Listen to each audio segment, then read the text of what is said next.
Motorola edge 70 fusion మొబైల్‌కి ఒక కొత్త సెక్యూరిటీ ప్యాచ్ అప్డేట్ అయితే రోల్ అవుతుంది. ఈ వీడియోలో మీరైతే ఈ అప్డేట్ ప్రాసెస్‌ని అలాగే అప్డేట్‌ని ఇన్‌స్టాల్ చేసిన తర్వాత నేను కొన్ని రోజులు యూజ్ చేశాక నా యొక్క రివ్యూని కూడా అయితే చూడబోతున్నారు. So let's start. ముందుగా అప్డేట్ సైజ్ అలాగే డీటెయిల్స్ పరంగా మాట్లాడుకున్నట్లయితే ఈ అప్డేట్ సైజ్ వచ్చేసి 755 MB అయితే ఉంది. ఈ అప్డేట్‌ని ఇన్‌స్టాల్ చేసిన తర్వాత మొబైల్ సెక్యూరిటీ ప్యాచ్ వచ్చేసి ఏప్రిల్ మంత్‌కి అయితే అప్గ్రేడ్ అవుతుందన్నమాట. ఇక అప్డేట్ డిస్క్రిప్షన్‌లో వీళ్ళు మెన్షన్ చేసింది ఏంటంటే ఈ అప్డేట్‌లో మనకి బగ్ ఫిక్సెస్‌తో పాటుగా స్టెబిలిటీ కూడా అయితే ఇంప్రూవ్ చేసినట్లు చెప్తున్నారు. నేనైతే ఆల్రెడీ అప్డేట్ అనేది డౌన్లోడ్ స్టార్ట్ చేశాను. ఇది కంప్లీట్ అయిన తర్వాత వెంటనే ఇన్స్టాలేషన్ కూడా అయితే చేస్తాను. మోటోరోలా మొబైల్ ఫోన్స్ ని గతంలో చూసుకున్నా ఇప్పుడు చూసుకున్నా ఒక పెద్ద ప్రాబ్లం అయితే ఉందన్నమాట. వీళ్ళేంటంటే మనకి మంచి అఫోర్డబుల్ ప్రైస్ లో మొబైల్స్ అయితే రిలీజ్ చేస్తారు. దాంట్లో మనం మెచ్చుకోవాల్సిందే. కానీ అప్డేట్ క్వాలిటీ మాత్రం చాలా సార్లు ట్రాక్ అయితే మిస్ అవుతుంది. చాలా మంది యూజర్స్ ఇప్పటికే mother board dead issues notice చేశారు. తర్వాత స్క్రీన్ ఫ్లికరింగ్ ఇష్యూస్ నోటీస్ చేశారు.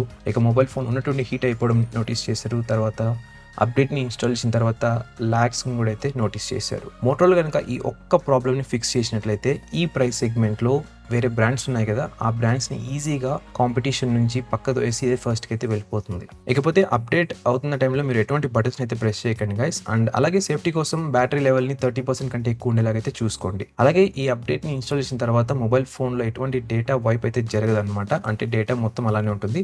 ఒకవేళ మీకు కావాలనుకున్నట్లయితే సేఫ్టీ కోసం మీరైతే దీన్ని డేటా బ్యాకప్ అయితే చేసుకోవచ్చు. ఆల్రెడీ అప్డేట్ కంప్లీట్ అవడానికి 20 నిమిషాల టైం అయితే పట్టిందనమాట. తర్వాత నేను మొబైల్ ఫోన్ని కొన్ని రోజులు అయితే యూజ్ చేశాను. నాకైతే ఎటువంటి ఇష్యూస్ అయితే కనపడలేదు. అందుకే మొబైల్ ఫోన్ని అప్డేట్ చేసిన వెంటనే కాకుండా కొన్ని రోజుల తర్వాత అయితే నేను ఈ వీడియోని అప్లోడ్ చేస్తున్నాను. ప్రస్తుతం అయితే అన్ని బాగానే పనిచేస్తున్నాయి. అలాగే నాకు ఎలాంటి ల్యాగ్స్ లేదా గ్లిచెస్ కూడా అయితే కనపడలేదు ఈ మొబైల్ ఫోన్లో. బ్యాటరీ బ్యాకప్ కూడా ముందు ఎలా ఉందో సేమ్ అలానే ఉందన్నమాట.